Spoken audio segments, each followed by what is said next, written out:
Vous faites très bien de nous rejoindre sur Afro Info D143. Dans cette production, nous vous parlons spécialement du football non convoqué pour les 2 prochains matchs des Léopards cadrant avec les éliminatoires de la Coupe d'Afrique de Nations CAN Maroc 2025. L'attaquant congolais Jonathan Okita a livré un entretien exclusif avec nos confrères de Léopard Foot. Il est revenu sur plusieurs questions autour de l'équipe nationale de la RDC. Pourquoi il n'était pas la dernière Coupe d'Afrique de Nations?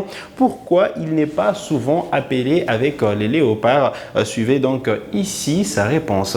Comme je dis toujours, pour moi, le foot, c'est des avis et il faut respecter l'avis de chacun. Et voilà, il y a un coach qui est là, qui regarde. On sait, tous les joueurs, on sait qu'on est suivi et que voilà, le coach, de temps en temps, il nous envoie des messages, il y a quand même des discussions. Donc, voilà, il y a un boss qui prend des décisions et nous, on continue à travailler. Enfin, en tout cas, moi, pour ma part, je continue à travailler jusqu'au jour où j'aurai la chance d'être appelé et voilà, je serai prêt. Donc voilà. Il laisse pas, il essaie d'être en contact avec tout le monde et voilà, même quand j'étais pas repris pour la CAN, il m'a contacté. Ah non, t'es pas repris. Même, voilà, au moins tu te sens considéré et tu sais qu'en fait je dois continuer à bosser et voilà, peut-être que j'aurai la chance d'être repris. Après, voilà. Allez, c'était là Jonathan Okita dans cet extrait tiré chez nos confrères de Léopard Foot. Jonathan qui a évoqué donc son absence en équipe nationale de la RDC. On va rappeler quand même qu'il reste sur 2 sélections avec les Fauves congolais. La première, c'était en 2021 sous l'ère Hector Cooper. La toute dernière, c'était en 2023, exactement en octobre dernier, où le Léopard avait effectué un stage en Espagne et au Portugal. Question de préparer la Coupe d'Afrique de Nations. On se rappelle que Gaël Kakuta a été blessé et c'est donc Jonathan Okita qui était appelé à sa place. Et donc depuis, il n'est plus appelé en équipe nationale de la RDC. Il a expliqué qu'il s'agit évidemment du choix du sélectionneur national Sébastien Desabre. C'est lui le patron de l'équipe, c'est lui qui décide qui vient et qui ne vient pas. Il faut dire quand même que Jonathan Okita reste parmi les attaquants qui ont carburé la saison dernière parce qu'il est dans le top 5 des meilleurs buteurs congolais à l'étranger. 12 buts marqués la saison dernière avec le FC Zurich, ce qui fait de lui justement parmi les attaquants que le staff technique suit de près. Et il a expliqué dans cette interview, il est toujours en contact avec les sélectionneurs manager Sébastien Desabre quand il n'est pas appelé. Il appelle presque tout le monde pour expliquer ses choix. Et donc voilà, Jonathan Okita attend toujours son moment, attend qu'il puisse franchir également de cap pour prétendre à une place en équipe nationale de la RDC. Il est toujours en course, il faut le dire, parce qu'il peut être appelé à la dernière minute pour cette trêve du mois de septembre qui se profile à l'horizon. Déjà à partir de la semaine prochaine, l'équipe nationale de la RDC va se réunir pour préparer ces 2 matchs des éliminatoires de la CAN qui vont livrer les Léopards. Eh bien, ce sera le 6 et le 9 septembre prochain. Et vous le savez, il y a une liste de 25 joueurs où figure Meshak Elia, pourtant annoncé blessé voilà, il a été annoncé blessé après la publication de cette liste, on va bien les dire. Et donc voilà, on attend jusqu'à là, on est en attente de savoir si voilà, le staff pourra appeler quelqu'un d'autre pour compenser avec l'absence de Meshak Elia. Jusqu'à là, il n'est pas annoncé forfait. Il faut qu'on se le dise.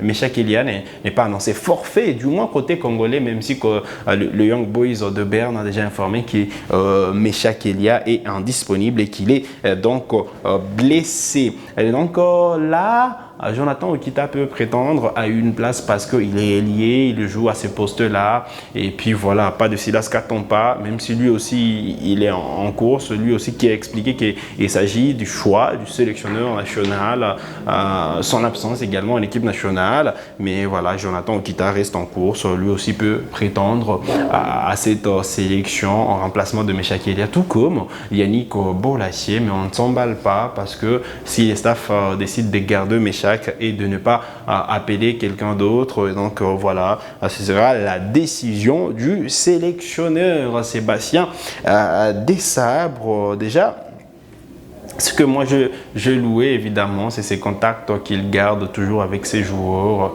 de donner cette importance à tous les joueurs, même s'il n'est pas appelé, il sait qu'il est considéré, même si voilà, il loupe des grands événements comme Jonathan Okita qui a loupé la dernière Coupe d'Afrique des Nations. Il y a bien d'autres joueurs talentueux qui ont loupé cette CAN, qui méritaient d'être là, tout comme Shadrack Akolo, voire même les Kebano et les autres. Mais voilà, ces contacts gardé par le sélectionneur Sébastien Desabre laisse à ses joueurs ces climats de confiance, il donne aussi ces coups de boost à ces joueurs-là qui puissent travailler dur, se sublimer afin de se trouver une place en équipe nationale de la RDC. Aujourd'hui, c'est plus comme avant. Aujourd'hui, on sent que les places coûtent cher et puis voilà, la méritocratie prime en cette équipe nationale de la RDC. Donc, à Jonathan de travailler et à presque tous les autres joueurs de travailler pour prétendre à une place en équipe nationale de la RDC. C'était donc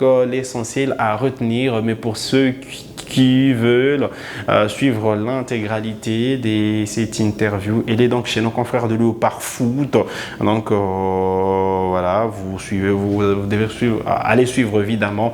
Donc nos confrères de Léopard Foot sur leur plateforme afin de vivre en intégralité cette interview. Nous avons tiré justement cet extrait, question de vous parler de l'engagement de Okita, et donc lui il attend son moment pour venir en équipe nationale de la RDC. Allez, on enchaîne avec le programme quand même. On va rappeler le programme de match, j'en ai parlé, mais il faut dire quand même que le Léopard prépare deux matchs importants, cadrant avec les éliminatoires de la Coupe d'Afrique des Nations CAN Maroc 2025.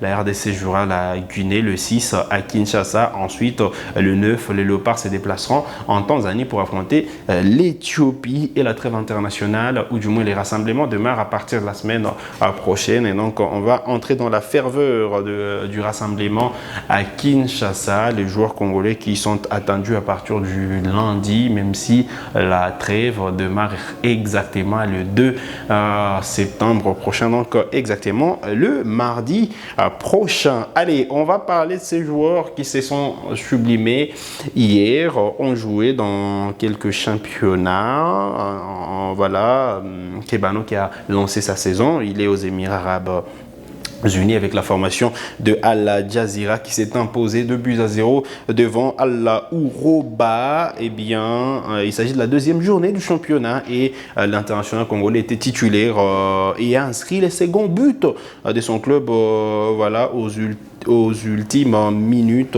sur penalty. Et donc, voilà. Al Jazeera qui s'est refait la santé quand même après la défaite lors de la première journée face à la formation de Banias, 0-2, et donc voilà, 3 points engrangés donc sur les 6 possibles.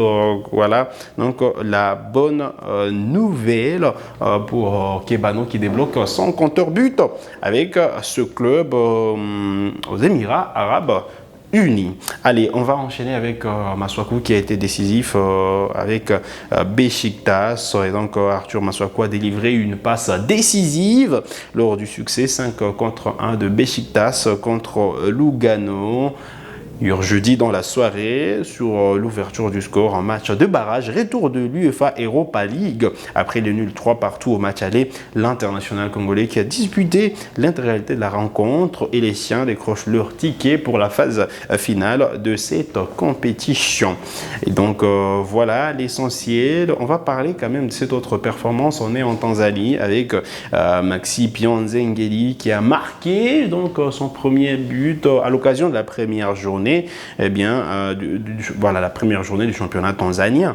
Maxi Pianzengeli a marqué voilà, son premier but de la saison avec les Young Africans lors de la victoire 2-0 en déplacement contre Karega Sugar. L'ancien joueur de Maniema Union était titulaire dans cette rencontre, tout comme l'ancien latéral gauche du FC Saint-Éloi à Lupopo, Shadrack Boka Isaka. Voilà donc l'essentiel à retenir en ce qui concerne donc la prestation de ces joueurs congolais. On est à quelques heures de la fin du mercato, parce que voilà, le marché de transfert va se fermer et plusieurs joueurs sont donc sont annoncés. Voilà, Mbemba, on parle toujours d'un transfert à venir à Marseille. Voilà, on attend encore le positionnement de Simon Bonza à Braga. Vous le savez, il n'est pas en bonne posture. À Charles Piquel, son transfert a capoté avec Las Palmas, tout comme Noah Sadiki qui devrait s'engager avec Lyon, mais malheureusement Lyon et l'Union Saint-Gilloise n'ont pas trouvé des terrains d'attente. Donc voilà, donc on attend à voir ce que sera la suite de ces joueurs congolais qui attendent sûrement la fin du mercato pour savoir s'il reste ou pas. Voilà qui met un terme à cette production sur Afro Info D143. Vous avez des questions, laissez-les nous en commentaire. On se fera le plaisir de vous répondre. Vous êtes nouveau ou nouvelle à la chaîne, cliquez sur s'abonner, activez la cloche des notifications pour ne manquer aucune de nos prochaines publications. Likez cette vidéo si elle vous a plu. Merci de nous avoir suivis.